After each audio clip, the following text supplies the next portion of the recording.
Hey everybody, this is Russ from Retro Game Core. You know, one of my favorite things about this channel is the opportunity to test out a bunch of cheap handhelds and see if any of them are going to be worth it. Because every once in a while there does come along a device that has just the right amount of things and kind of slips under the radar. In today's video we're going to take a look at this one here. This is the PowKiddy X51. Now this device goes for between $50 and $60, and on paper it has a lot of nice features. It has stacked shoulder buttons, the ability to use external controllers and HDMI out. It also features a 5-inch 5:3 aspect ratio screen, which if you've seen any of my recent videos is one of my favorite aspect ratios for retro gaming. And of course with any budget device there's going to be plenty of drawbacks as well. And so that's what we'll do in this video here. We're going to focus in and see whether or not the good qualities outweigh the bad. And at that $60 price point we have several other handheld options, so we'll weigh those in as well. But if you're looking for a quick synopsis, I will say this device is really well suited for Game Boy Advance, and it does a decent job with Capcom based or Neo Geo arcade titles. Unfortunately, when it comes to 16-bit gaming, primarily Super Nintendo and Sega Genesis, it kinda sucks. But of course, I'm getting a little bit ahead of myself, so let's do a deep dive review of the PowKiddy X51.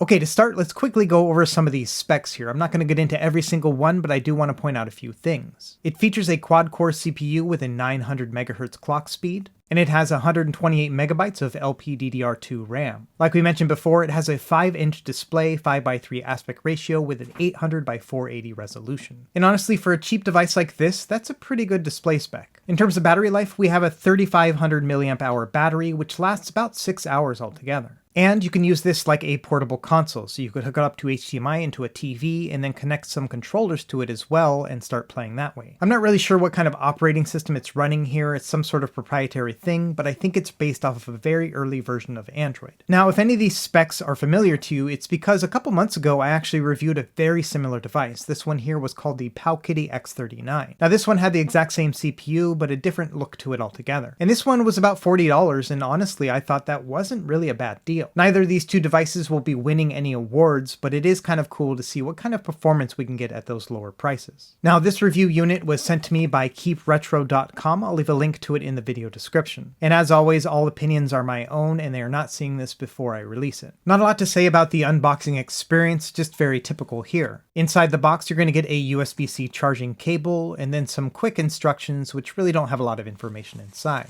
Okay, first impressions here. I was surprised to see that they went for a straight up Nintendo Switch design. And I did check, these are not removable Joy-Cons, they just look that way. But really what stood out to me when I first unboxed it was the screen. This 5-inch display at 5:3 aspect ratio is pretty impressive on such a cheap little device. I will say it's a little bit chunkier than I was expecting. It is pretty thick. But honestly, I don't really mind the thickness here. It gives it really sturdy quality. Additionally, I was surprised to find that I like the plastic that they use with this device as well. It's a little bit grippy, but also doesn't collect fingerprints. It also has these rubber pads on the sides, very reminiscent of Anbernic devices. Overall, I think it feels pretty good. On the bottom, all we really have are some stereo speakers. So now let's take a look at the shoulder and trigger buttons, another thing that surprised me about this device. Now, the trigger buttons have a rubber membrane connection. They feel really good. They're actually very similar to the RGB10 Max 2. That being said, the shoulder buttons are kind of lousy. You have to push pretty hard to make them work, and they're very clicky. So overall, I think that the trigger buttons are great and the shoulder buttons are below average. Up top, we have two USB-A ports. These are both going to be used for external controllers. We'll show that off here later.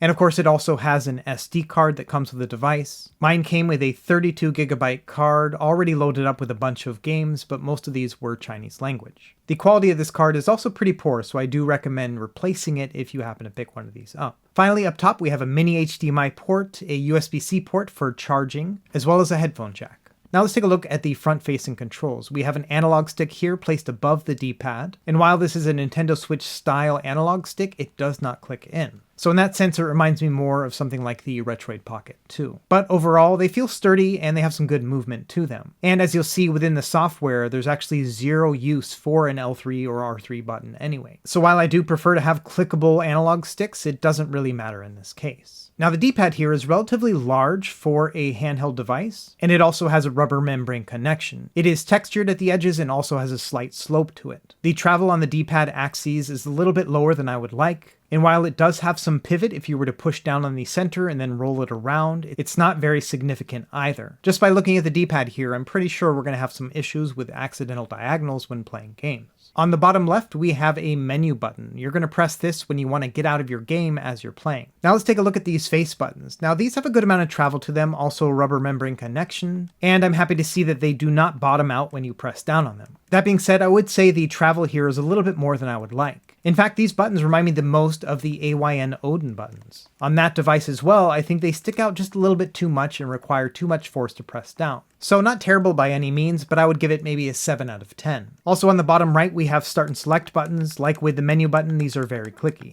Finally, let's look at the sides. On the right, we have a power and reset button, and on the left, we have a volume wheel. I'm a big fan of volume wheels on retro devices, so this is a nice and welcome change. So yeah, overall, I think in terms of just general design and ergonomics, it's not half bad. However, this is a very analog stick centered design. To me, the D-pad is just low enough to be a little bit uncomfortable as you're using it. If I had to choose between the two, I would have preferred to have the D-pad up top and the analog stick on the bottom. And last note here, the LCD panel here is not OCA laminated, which means there's going to be a space between the glass and the panel itself. It's kind of hard to see when a game is not actually booted up, so we'll check this again here in a minute. So let's go ahead and power on the device and see what we're working with inside. And as you probably saw in the preview, the operating system here is a standard one that is used in a lot of PowKiddy products. You can find it in the PowKiddy A20 as well as the X39 that I reviewed a couple months ago. And to be honest, it's a simple interface. You use the shoulder buttons to go between the tabs, and then you navigate to your games, browse the games list, and then launch the game. In terms of systems, you can see we have all the classics here. So Game Boy, Nintendo, Super Nintendo, Genesis, Arcade, and some PlayStation as well. Let's go along the tabs real quick and have a look at some of the other options. For example, there's a history tab, so you could go back and play games that you've recently played. You can also set up a favorites list on the fly if you wanted to do that. And there's also a search function. And finally, there's also a file browser, but I've never really found a use for that.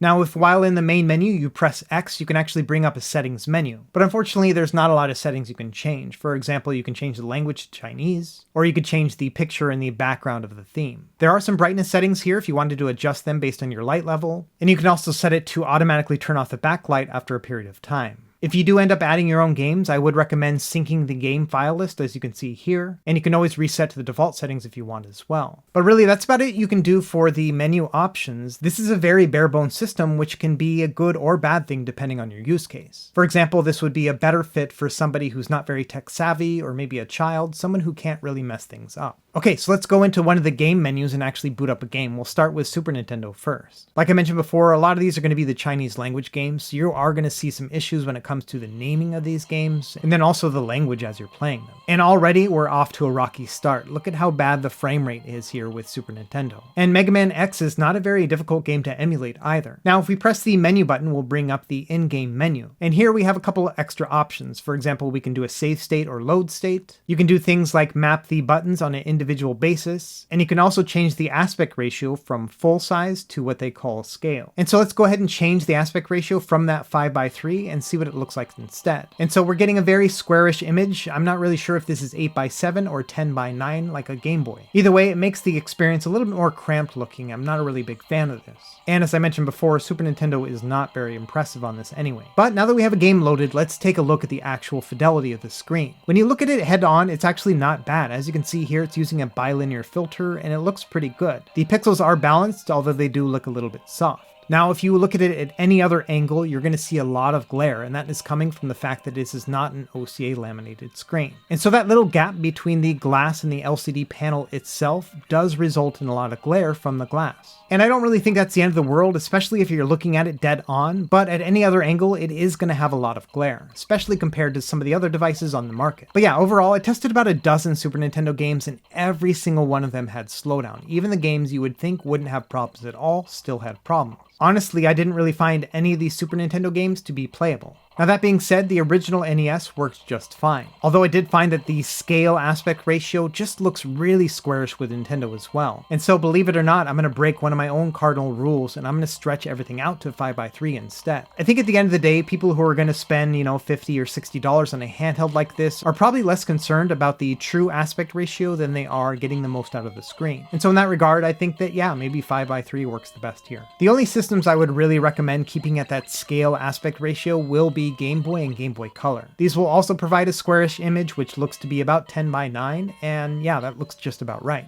And like with the NES, these play just fine as well, no hints of slowdown. I would say that the system that worked the best on this display as well as on the hardware is actually Game Boy Advance. While the bilinear filtering does give it a soft kind of image quality, it does look nice in a 5:3 aspect ratio. It's very close to the original 3:2. And the softer nature of the bilinear filter does present it so that the pixels look balanced. So among all of the systems that you can play on this device, by far Game Boy Advance is the best fit. And it is very impressive on a 5-inch display like this. Now sadly, Sega Genesis also had some weird slowdown and glitching issues. Not only would I hear some frequent crackling, but the music itself would skip and stutter as well.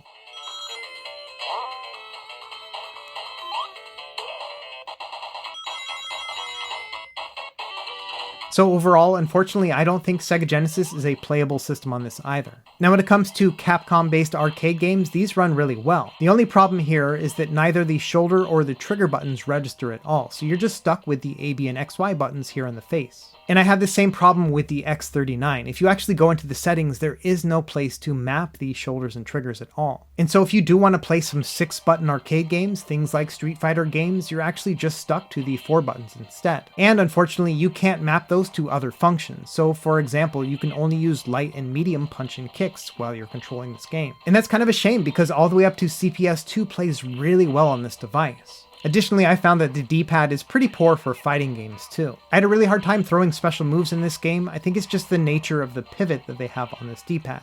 And while I generally like to use a D-pad when playing games like Street Fighter, I ended up using the analog stick the most. This had a more comfortable position and was also more responsive. So really, when it comes down to playing arcade games, I would recommend using Capcom-based beat-em-ups instead. The analog stick is going to be very fitting for this kind of setup, and they run just fine. And whoops, I did not realize until right now there was a screen protector on this whole time. So taking the screen protector off does make it a little bit more clear and the colors more saturated. So just make sure you do that when you first unbox your device so you don't look like a fool. Anyway, when it comes to Neo Geo, yes, the performance here is good. It's working really well in Final Burn Alpha, and this one's better suited for a 4-button setup, so that's a really good bonus. And yeah, overall I would recommend using the analog stick instead of the D-pad. Now unfortunately, when you're playing non-Neo Geo or non-Capcom games, these don't play very well at all. In fact, even some of those easier to play arcade games, things like Altered Beast, are just not worth it. They have a bunch of stuttering and graphical glitches. For example, you can see here the zombies are not disappearing. So while this is pretty decent for arcade games, it is very limited in what will actually play well. Now surprisingly, even though Super Nintendo and Genesis didn't work very well, PlayStation 1 was just fine.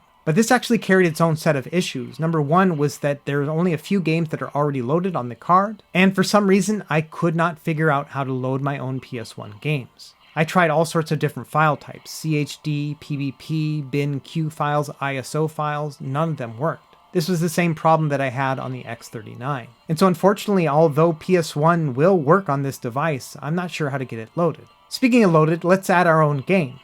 Now turning off this device is also very child friendly. All you have to do is press the power button and it'll just turn itself off. From there, we're going to take this SD card and put it into our computer and see what we have to work with. And yeah, the setup here was just like how it was on the A20 as well as the X39. It basically has just a bunch of folders and you can throw your content directly on it. And there's no special operating system on this device, it's all stored internally. So really this is just a storage medium. If you wanted to use your own card, all you'd have to do is flash a card to FAT32, and then create a file system that matches this one here, and then just drag and drop your games. And so that's what I ended up doing here. This is my own game file system right here. I've added my own ROMs, and they're all booting up just fine. So in essence, if you wanted to wipe all the games off this and just add your own, this is a very easy process, much easier than most other handhelds. And given the fact that these are mostly Chinese language ROMs, it may be to your benefit to change them out to whatever language you prefer. But I will mention there is no performance difference between the ROMs that I added myself and the ones that came with the device. Game Boy Advance still runs just fine, but Super Nintendo is stuttery and slow. So let's do a quick comparison against the device I reviewed earlier, the X39. Now this one has a 4-inch display, but it is 16:9 aspect ratio. This one also has an analog stick focused gameplay design, but I found that the D-pad and the face buttons are much better on the X39 than they are on the X51. This has the similar amount of functions, the HDMI out, as well as 2 USB ports for controllers. But on this one I did have issues with the HDMI, it produced a purple image. Now the X39 here on the bottom goes between $40 and $50 compared to the $50 and $60 of the X51. And really, the comparison between the two is not very significant. What it really comes down to is whether or not you prefer to have a larger or 5:3 aspect ratio display. But I'd also say the X39 has superior face buttons and D-pad as well. Now the X39 is also not good at Super Nintendo. You can see here it also runs laggy, but not quite as bad as the X51, which is surprising. Either way, long story short, I wouldn't enjoy playing Super Nintendo on either of these devices. So really, when it comes down to it, I'm not really sure which one of these two devices I prefer. I definitely think the 5:3 aspect ratio of the X51 is better suited for the systems it can play, and it definitely looks a lot better with Game Boy Advance. But I definitely would prefer to have the controls of the X39 on this shell instead.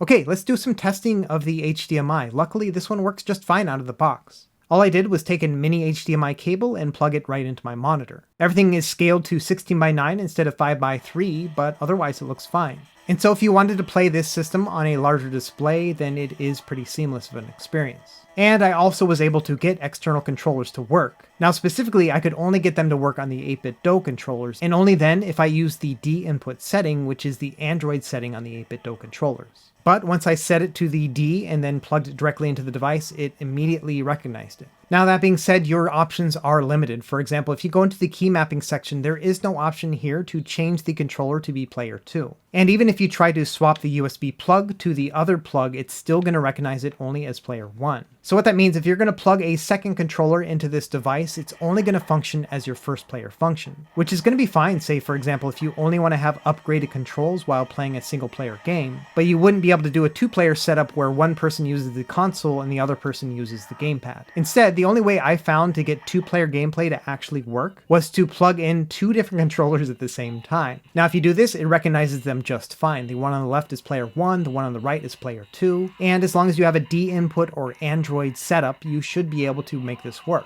And so if you wanted, you could couple this with HDMI and have a fully functioning 2-player console. But just be aware of the fact that the games library is going to be limited on the ones you can play with 2 players. You're mostly going to be stuck with NES games and the arcade games that work. Okay, and last thing before we start wrapping up, I did a teardown on this just to see what was inside. Primarily, I was interested in seeing whether or not it actually had stereo speakers, and PowKiddy has been known to lie about the spec of their batteries, and so I wanted to check that out as well. You're going to have to use some tweezers to remove the screw covers here, but then it's just Phillips head screws inside. To get into the device, I would recommend using a guitar pick and then prying it open near the shoulder and trigger buttons.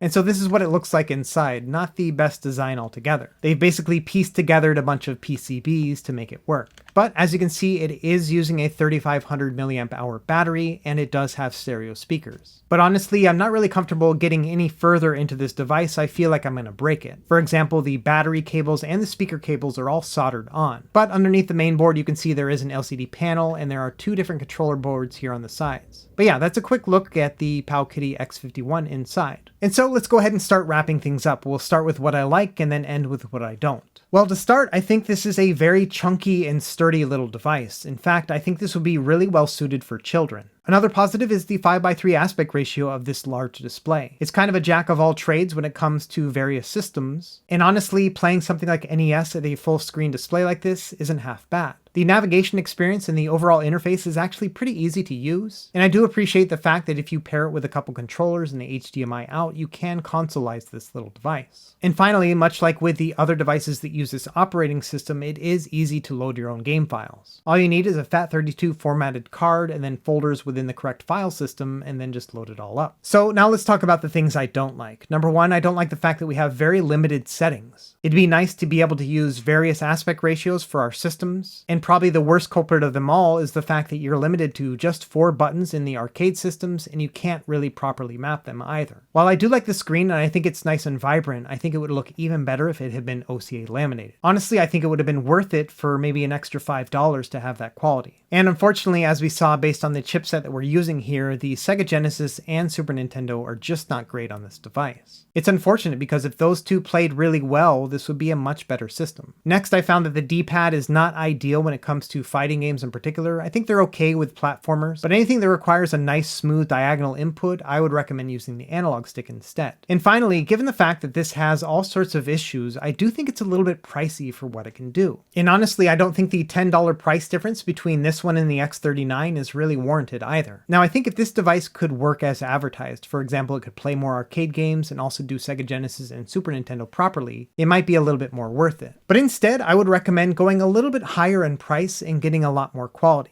When it comes to horizontal devices in particular, these are two that I would recommend instead. We're going to start with the PowKiddy RGB10. Now this one usually retails for about $70, but pay no mind to mine because I have a custom shell on it. Usually the one you're looking for is going to be yellow in color, or you can spend a couple extra dollars and get the blue RGB10 Pro with an OCA laminated screen. Now while the RGB10 is a lot smaller than the X51, I actually think that works to its advantage. It has a 3.5-inch display with a 3:2 aspect ratio and 2x integer scaling for Game Boy Advance, which makes it really great for that system. On top of that, the small size of the RGB10 makes it infinitely more pocketable. This is the kind of device you can throw in your pocket and take out into town, you won't even notice it. Additionally, it uses the RK3326 chipset, which makes it a lot more powerful than the other one. In addition to playing all the way up through PS1 perfectly, you can play about half the game catalog of PS2, Nintendo 64, and Sega Dreamcast. And also you have many custom firmware options which will improve the navigation experience a lot as well. And so overall, I think if you're looking at a $70 price point, I think that the RGB10 is still probably one of your best bets. Now another horizontal device I think is worth considering at that budget price point is going to be the Anbernic RG300X. Now this originally started selling at $80, which I think was way too high, but lately you can find it regularly for $70 or less. Now this one uses a little bit weaker of a chipset than the RK3326, but it can still play up through PS1 with relative ease. There are going to be some Super Nintendo and PS1 games that aren't going to play at full speed, but those are few and far between. On top of that, the chipset that this device is designed around has been around for a long time, and so there's a lot of custom firmware options for this as well. In particular, I recommend using what they call the Atom Custom Firmware Image, and I have guides on how to set that up here on this channel and on my website. Regardless, once you have it set up, this will give you a very simple interface to be able to jump in and out of your games. And I found that this one in particular is very child friendly. For example, I have a 6-year-old who uses a device similar to this with the same operating system and he's never had a problem with it. This one has a smaller 3-inch screen but a 480p display and a 4:3 aspect ratio, which looks really nice with retro games. And so at the end of the day, I struggled to really find a use case for the PowKiddy X51. I do think that this very simple interface does lend itself to work really well as a child's gift, or maybe something for somebody who's not very tech savvy. But the fact that it's very limited when it comes to 16-bit gameplay gives me a lot of pause to recommend this. Now, as we've seen within this retro handheld community, every device has its share of strengths and weaknesses. What it really comes down to is whether or not that balance is worth the price. And unfortunately, I think with this device, there are more cons than there are pros.